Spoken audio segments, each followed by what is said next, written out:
저는 개인적으로 운동을 좋아합니다. 물론 스포츠를 좋아하지만 스포츠를 말하는 것은 아닙니다. 청소년 시절부터 청년 시절까지 SFC 학생 신앙 운동을 했습니다. 그리고 대학생 때는 학생 운동을, 사회인이 되었을 때는 노동 운동을 유심히 지켜보았습니다. 그들이 외치는 구호를 들었고 그들이 부르는 노래를 들었습니다. 노래를 따라 부르다 보면 심장이 요동침을 느낄 수 있습니다. 사람을 격동시키는 운동입니다. 저는 멈출 수 없는 하나님의 운동력을 가진 사람입니다. 말씀 운동, 선교 운동을 하고 있습니다. 11월에는 가을에는 기도하게 하소서라는 시처럼 다니엘 기도회를 통해서 기도 운동에 힘쓰고자 합니다. 그리고 최근에 하나의 운동을 시작했습니다. 설교 때 언급했던 것처럼 바로 독서 운동을 시작했습니다. 책과 함께하는 수십 년의 시간을 보내었지만 본격적으로 독서 운동을 시작하여 인재를 키우고 지역사회를 섬기며 전도의 접촉점을 찾아가는 벅찬 오늘과 내일을 살아가고 있는 중입니다. 그런 저의 독서 스승 가운데 최고는 단연 작가 이지성 씨입니다. 꿈꾸는 다락방, 리딩으로 리드하라 등의 초대형 베스트셀러 작가입니다. SSJ 정용진 부회장의 독서 스승이기도 합니다.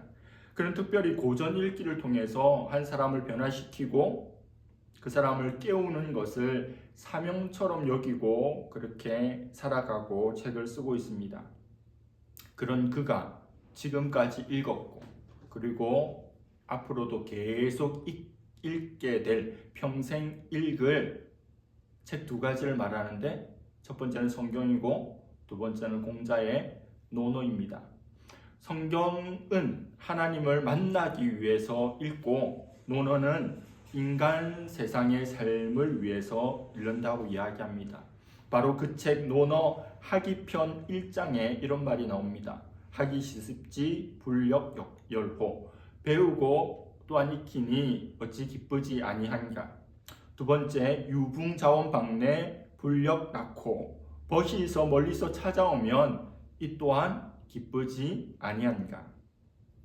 저의 지난 한 주의 삶은 멀리서 벗이 찾아오게 돼서 너무도 기쁜 한 주였습니다. 그를 만난 것은 20년 전으로 거슬러 올라갑니다. 신학대학원 3학년 때 윤리학 수업을 들었는데 그곳에서 그를 처음 보았습니다. 그를 보자마자, 그녀가 아닙니다. 그입니다. 그를 보자마자 그의 너무도 선한 외모, 그리고 그의 너무도 착하고 겸손한 언행을 보면서 내 동생으로 삼아야겠다고 바로 생각했습니다. 이전에도 이후에도 한 번도 없었던 그런 생각을 그를 보자마자 하게 되었습니다. 그런데 앞불싸 나보다 나이가 1살 많았습니다. 동생은 고사하고 친구도 될 수 없어 안타까웠습니다. 나중에 알게 되었지만 75년생 김태종 목사의 같은 교회 출신이고 친구라고 합니다. 근데 사실 빠른 76이래요. 그럼 나랑 나이가 같은 거죠. 복잡합니다. 학기 말에 그가 수업 시간에 보이지 않습니다. 이 수업에 조교이기도 했는데 학기 말에 더 이상 보이지 않았어요. 듣자 하니 자기가 섬기는 교회 교육부서의 교사가 간에 심각한 병을 얻게 되었는데 간 이식을 해야 되는 상황이었답니다. 온 교회가 또 교사들이 많이 기도했겠죠. 교사들 놓고 기도하는데 하나님께서 자기 마음에게 너의 간을 주라고 하는 그런 강한 끌림을 받았고 자신의 간을 그에게 기증해 주었습니다. 기독교보 신문에도 나오고 간을 기증한다는 것은 보통 어려운 일이 아니죠. 학기를 휴학하고 또 회복의 시간들을 많이 보내었지만 인터뷰에 보면 자기가 이 일을 하게 돼서 너무 기쁘다고 오히려 천사처럼 웃는 모습이 아직도 생각이 납니다. 그는 참으로 선한 목자입니다. 그가 말하는 것과 삶이 일치하는 언행일치의 삶이고 그가 믿는 것과 삶이 일치하는 신행일치의 삶을 살았습니다. 그런 그와 다시 만나게 된 것은 신대원을 졸업하고 한참 후의 일입니다. 잠중에서 제가 선교 담당 사역을 할 때였습니다. 잠중 최초로, 잠실중앙교회 최초로 집중 선교지를 선택하고 집중 선교사를 우리가 발굴하고 우리와 관계를 맺는 일을 하였는데 그가 집중 선교사에 선정이 되었습니다. 신대원을 졸업하고 강도사 사역을 한 후에 인도네시아 선교사로 나가게 된 것입니다. 저는 이분과의 만남을 다시 시작하게 되었습니다. 인도네시아를 선교팀들과 함께 방문하였고 또 그가 잠중에 와서 주일 설교도 하고 세미나도 하고 또 잠중에서 어떻게 집중적으로 선교해야 될지 초기 세팅을 제가 다 감당했습니다. 그리고 잠중을 떠나 나오면서 다시는 그를 만날 수 있을 것이라 생각을 1도 하지 못했습니다. 그런 그가 선교사와 함께하는 더불어스 프로젝트의 1호 선교사가 된 것입니다. 정말 놀라운 일이죠. 이 일은 제가 설교 때 3주년 때 앞으로의 비전으로 나눴던 것입니다. 하나님께서 우리 교회에 복을 주신 것을 감사하고 또 제가 일을 하여서 자립할 수 있는 교회가 되면 분기에 한 번, 1년에 몇 번이라도 우리 KPM 고신 선교사님들을 섬기면 좋겠다는 그런 비전을 나누었는데 그 설교를 들으시고 한 성도께서 목적 헌금을 해주시겠다고 1호 선교사는 자신이 담당하겠다고 해주셨습니다.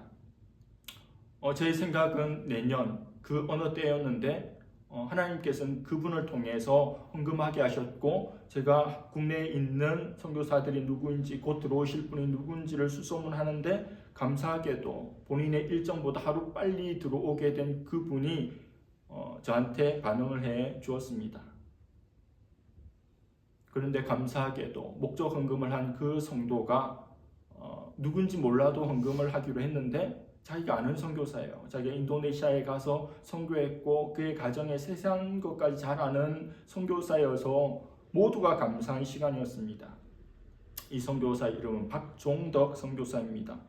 그 친구를 인도네시아에서 먼 곳에서 온 그 친구를 금요일 6시 반에 보기로 하였는데 5시 반부터 제가 행복했던 것이 아니라 일주일 내내 행복했는데 저뿐만 아니라 그도 내내 행복했습니다. 함께 식사하고 차 마시고 도란도란 이런저런 이야기를 나누며 행복한 시간을 보내었습니다. 선교사로 나간 지 20년 가까이 되는데 선교사로 한국에 들어와서 호텔에서 묵어본 것은 이번이 처음이라고 말해 주었습니다. 보통의 대한민국 사람들이 1년에 몇 번씩은 여행도 다니고 호텔도 묵는데 20년 가까이 세월 동안에 한국에 선교 보고나 여러 가지 세미나나 여러 차례 왔겠지만 호텔에 한 번도 묵어본 적이 없는, 그래서 너무 감격스러워했고 내가 할 수 있는 이 일이 정말 그들에게 짧은 것이고 큰 것이 아니지만 힘을 줄 수 있고 또 행복을 줄 수 있겠구나 생각을 했습니다. 그래서 저의 비전이 그날 대화를 통해서 확장되고 확증되었습니다. 내 평생 다 하도록 우리 고신 선교사님 모든 분들을 내가 섬길 수 있기를 바라는 마음을 가졌습니다. 마음을 가지면 기도하게 되고 기도하면 준비하게 되고 준비하면 계획하고 그것은 반드시 실행될 줄로 믿습니다. 그 첫 섬김이 멀리에서 온 친구여서 너무 행복하고 좋았습니다. 오늘 말씀 속에는 불행한 한 사람이 나오는데 그럼에도 불구하고 좋은 친구들이 있어서 불행하다고만 할 수 없는 한 중풍병자가 등장합니다.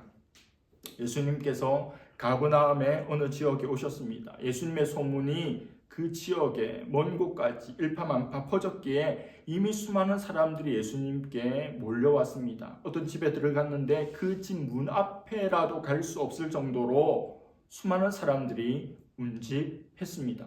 중풍병자는 당연히 갈 수가 없겠죠. 여러분 혹시 이런 큰 병을 알아본 적이 있습니까? 제가 지인들 가운데 암에 걸린 분들이 있다고 기도한다고 했는데 말씀 못 드렸지만 제 친구 목사, 있는데 아주 유능한 친구 목사고 분당 우리 교회에서 분립개척한 교회 중에 한 교회를 맡아서 사역하는 친구인데 아이가 4명인데 셋째가 폐암이래요. 그래서 분당 서울대 병원에서 수술을 했고 또 여기 서울에 있는 서울대 병원에서 계속해서 고비를 넘겨가면서 이렇게 치료를 받고 있습니다. 개인적으로, 가족적으로, 또 친척이나 지인들 가운데 이런 중병이 있는 분이 있으십니까? 중병은 본인뿐만 아니라 그 가족들, 그 주위의 모든 이들에게 말로 다 할 수 없는 힘듦을 안겨줍니다. 중풍병자는 몸을 마음대로 움직일 수 있는 존재가 아니에요. 자기를 도울 사람이 없다면 더 이상 살아갈 수 없는 존재입니다. 긴 병에 효자 없다는 말이 있듯이 오랫동안 가족들이 병수발했겠지만 이미 두 손 두 발 다 들었을 가능성이 큽니다.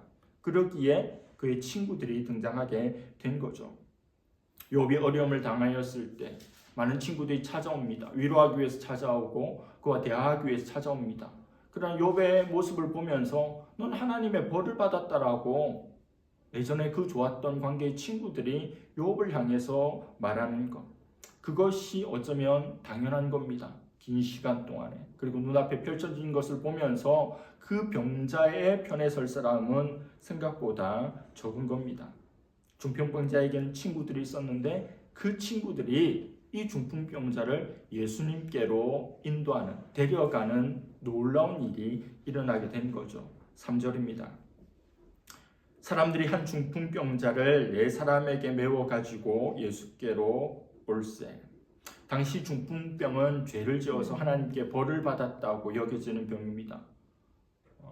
나병처럼 공동체로부터 소외되고 성전과 공동체에서 격리됩니다. 그런 상황 속에서 중풍병자의 4명의 친구들이 행했던 모습은 비난과 어쩌면 자기 목숨까지도 내놓아야 할 것을 각오한 믿음의 행동입니다.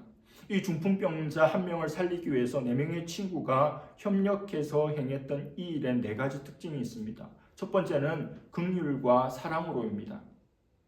이들의 마음은 긍휼, 불쌍히 여기는 마음이 많았고 또 이 환자를, 이 친구를 사랑하는 마음이 가득했습니다. 그 영혼을 보면서 긍휼히 여기고 사랑하지 않는다면 어떻게 이 일을 하겠습니까? 불쌍한 영혼을 바라보는 안타까운 시선이, 그 마음이 우리에게도 있어야 하지 않겠습니까? 그것이 바로 예수님의 시선입니다. 예수님의 마음입니다. 우리 성도들이 가져야 할 세계관, 세계를 바라보는 관점이 어떠해야겠습니까?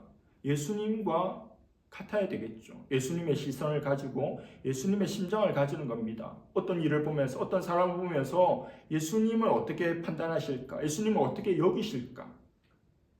기뻐하실까? 슬퍼하실까? 화를 내실까? 눈물을 흘리실까? 옆에 중풍병자가 있건 말건 아무 상관없다는 마음이 있다면 이 친구들은 이런 일을 안 했겠죠. 두 번째는 협력하여입니다. 내 친구는 협력해서 일합니다. 제가 최근에 몇 개월 전에 알바를 구하다가 비는 시간에 의미 있는 알바가 있어서 했던 일이 운구 알바예요. 운구. 장례가 났는데 관을 들 사람이 아무도 없는 거예요. 6명을 구했어요. 6명. 너무 안타깝잖아요.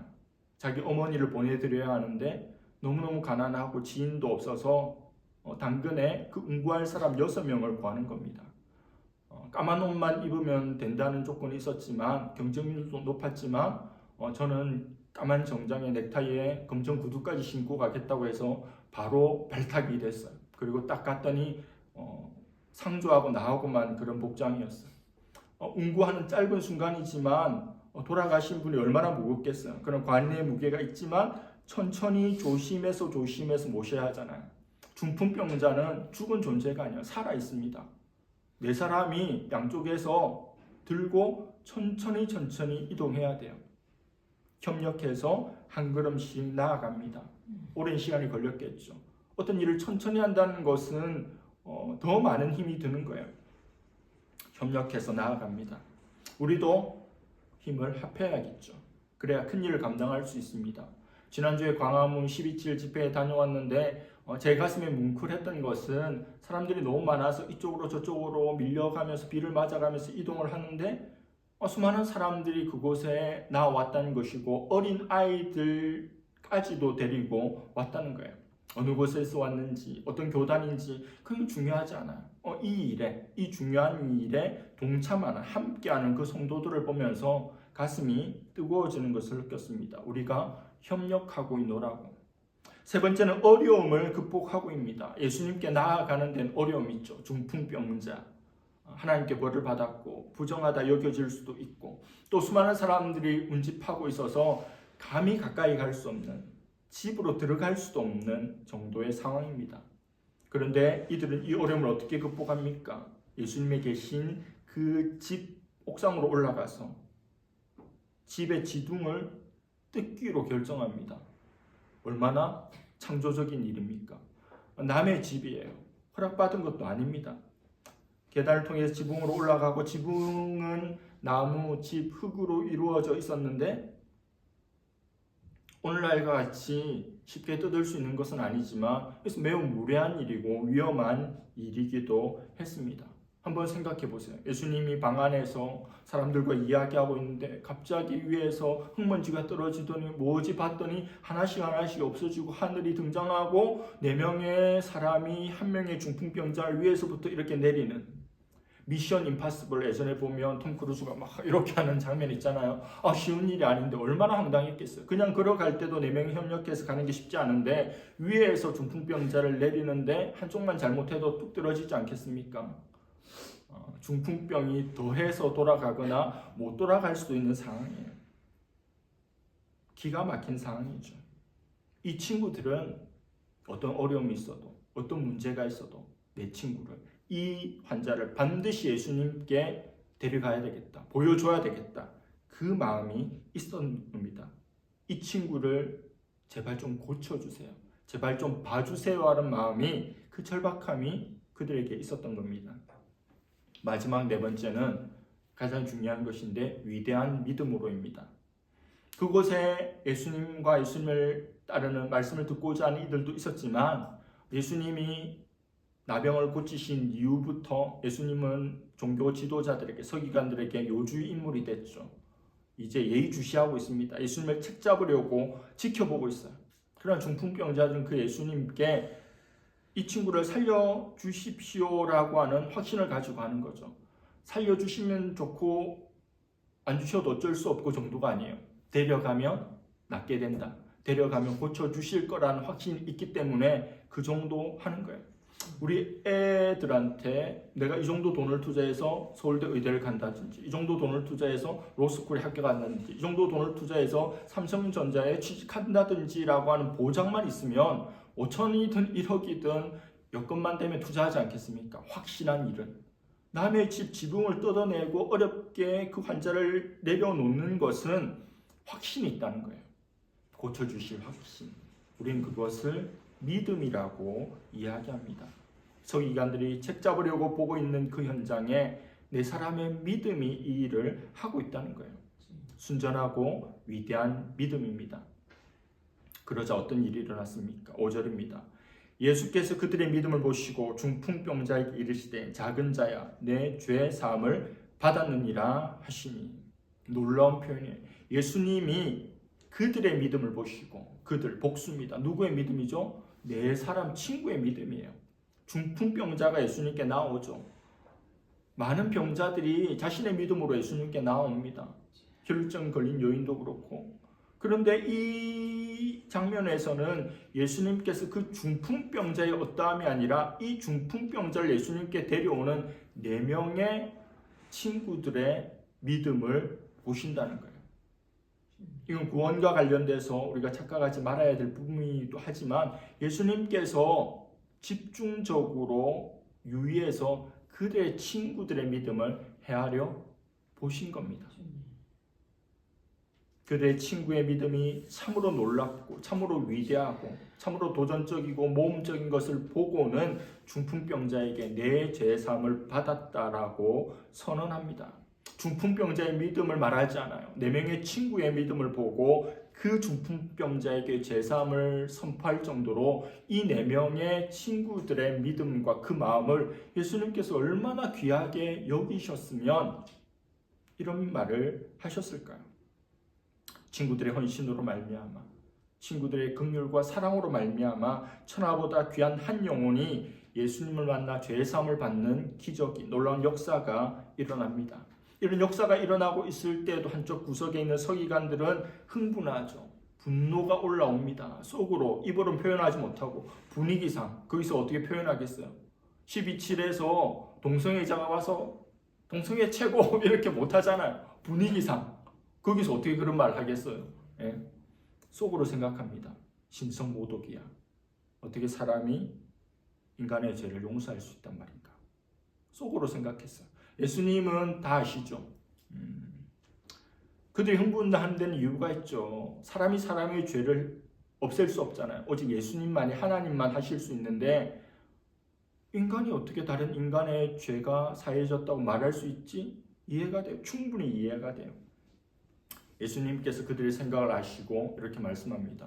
마음으로 생각했는데 예수님 다 아시고 그냥 말씀하시는 거죠.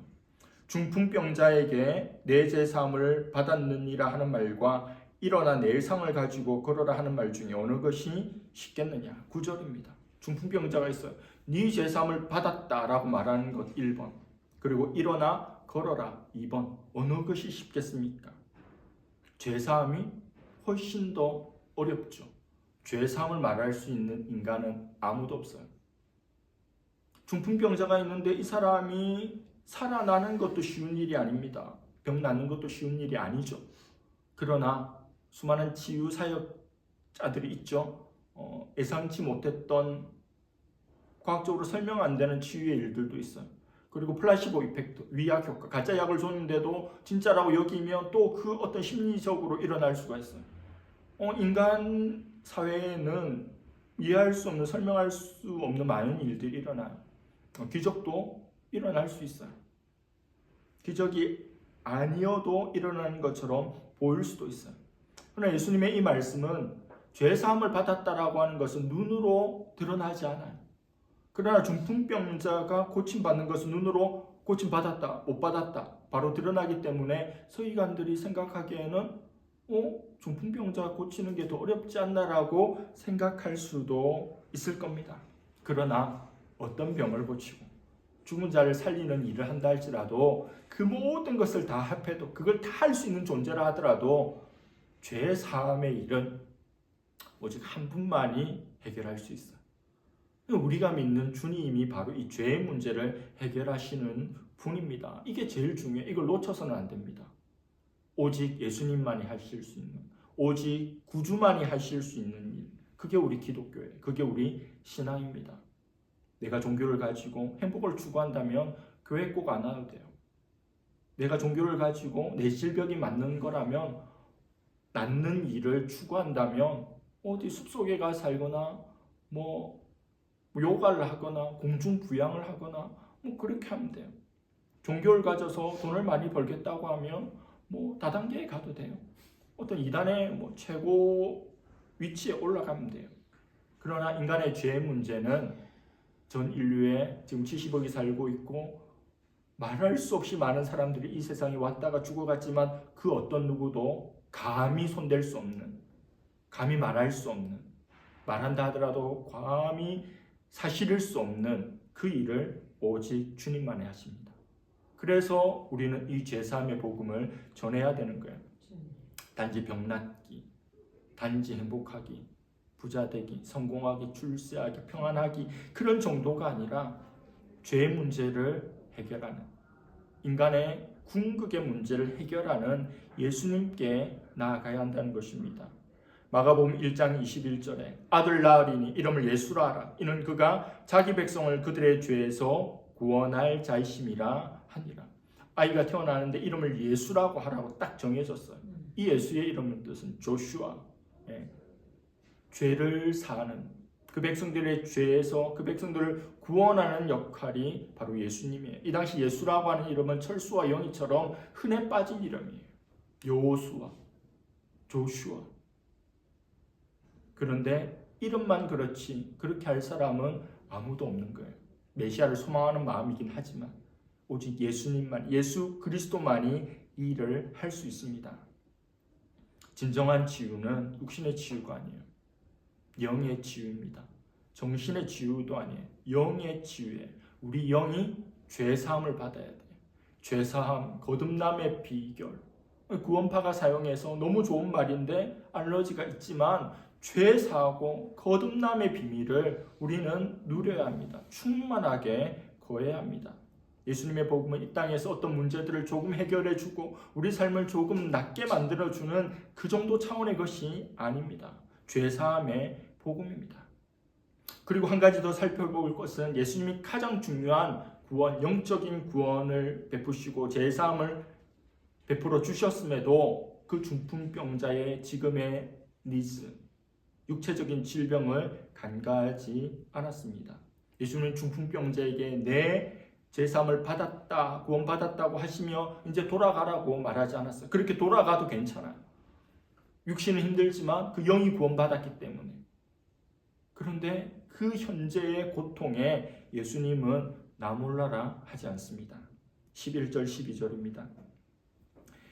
내가 내게 이르노니 일어나 내 상을 가지고 집으로 가라 하시니 그가 일어나 그 상을 가지고 모든 사람 앞에서 나가거늘 그들이 다 놀라 하나님께 영광을 돌리며 이르되 우리가 이런 일을 도무지 보지 못하였다 하더라. 예수님께서 제사함을 먼저 말씀하셨죠. 너 구원받았어. 그리고 육신의 병이 든 사람에게 구원은 뭡니까? 영혼의 구원은 장차 있을 일이라고 생각하죠. 궁극이 구원이긴 하지만 지금 당장 구원받았어도 너무 고통스럽고 너무 힘드니까 그 예수님께서 상을 가지고 집으로 가라고. 그러자 그 말씀대로 자기가 벌떡 일어나서 자기 상 챙겨서 집으로 갑니다. 사람들이 모세의 기적을 펼쳐주게 쫙 열리겠죠. 사람들이 깜짝 놀라는 거예요. 이런 일을 도무지 보지 못하였다. 예수님의 가르침을 듣고는 이런 가르침은 처음이다. 권세 있는 가르침이다. 이런 기적은 처음 본다. 앞으로 계속해서 보지 못했던 일들을 보게 될 것입니다. 기독교의 가장 중요한 사명은 영혼을 구원하는 거죠. 죄사함을 베풀어 주시는 예수 그리스도께로 인도하는 겁니다. 그러나 단지 죄사함을 받고 구원받는 일로 손을 씻고 끝내어서는 안 됩니다. 서구의 기독교 국가들이 이 조선이라는 나라, 동양의 조용한 아침에 이 나라에 와서 선교사님들이 복음만 전한 게 아니에요. 병원도 세웠고 학교도 세웠습니다. 예수 그리스도의 복음은 구원을 베푸는 복음이고 죄의 문제를 해결하는 복음이지만 복음이 들어가는 곳, 교회가 들어가는 곳, 성도가 들어가고 선교사가 들어가는 곳에는 복음과 함께 빵이 가야 합니다. 복음과 함께 약도 가야 합니다. 병원도 생겨야 하고 학교도 생겨야 하고 일터도 생겨야 합니다. 그 사회에 전반적인 하나님의 구원이 임해야 한다는 겁니다. 여러분, 우리 주위에는 영적인 중풍병자가 없습니까? 그들은 죄와 사망의 권세에 매여 예수님께 스스로 나아올 수 없는 자들입니다. 그럴 힘이 없습니다. 아니, 그럴 생각조차 할 수 없는 사람입니다. 아니, 자신이 영적인 중풍병자인지도 모른 채 봄에는 꽃 보고 가을에는 단풍 보고 여름에는 해변에서 겨울에는 눈 구경하면서 그렇게 1년 1년을 보내고 있습니다. 그러나 안타깝게도 우리는 그들을 도울 수 있는 힘이 없습니다. 그들 제대로 도와줄 수 없어요. 우리가 하는 일이 무슨 큰 도움이 되겠습니까? 그래서 우리가 할 수 있는 최상의 역할은 예수님께 그를 인도해 가는 거예요. 나는 도울 수 없지만 그의 죄사함의 문제와 그의 인생의 모든 문제를 궁극적으로 해결해 줄 수 있는 예수님께 그분을 인도해 가기만 하면 돼요. 내 손을 잡고 예수님이 계신 그곳으로, 하나님 말씀이 선포되는 그곳으로 인도하기만 하면 하나님께서 일해 주실 것입니다. 이런 복음의 전달자들이 되기를 바랍니다. 우리 모두가 목자 없는 양과 같이 유리 방황하는 이 세상을 보면서 예수님의 시선과 심장을 가질 수 있기를 바랍니다. 그 영혼들을 보면서 사랑과 긍휼의 마음을 가지고 서로 협력하고 어떤 어려움이라도 극복하고 믿음으로 예수님께 인도해야 합니다. 우리 같은 자들을 친구 삼으신 예수님이 우리에게 원하시는 삶이 이것입니다. 요한복음 15장 15절입니다. 이제부터는 너희를 종이라 하지 아니하리니 종은 주인이 하는 것을 알지 못함이라. 너희를 친구라 하였노니 내가 내 아버지께 들은 것을 다 너희에게 알게 하였습니다. 예수님은 창조주죠. 우리는 피조물입니다. 예수님은 하나님이십니다. 죄가 없고 흠도 티도 없으신 분입니다. 우리는 죄악 그 자체죠. 총체적인 부패, 소망 없는 존재. 그러나 우리를 단지 왕이 신하와 백성을 구원해 주는 정도가 아니라 그 죄악의 구렁텅이에서 구원해 주시고 우리를 천국의 상속자가 되게 하여 주시고 하나님의 아들 예수 그리스도와 친구가 될 수 있도록 해주셨어요. 친구. 하나님의 일을 예수 그리스도는 알고 계신데 그의 친구가 되면 그 일을 예수님께서 다 너희들한테 말해주겠다, 알려주겠다고 한 겁니다. 예수님이 중풍병자의 죄 사하시고 그의 병을 고치신 것은 친구 4명의 사랑과 긍휼과 그 믿음을 보면서 이 역사를 이루어 주셨습니다. 왜요? 주님이 우리 친구시니까. 친구가 어떤 자라고 하는 것을 이 4명의 사람을 보면서 절실히 느꼈던 예수님께서 감동하셔서 이런 역사를 이루어 주신 것입니다.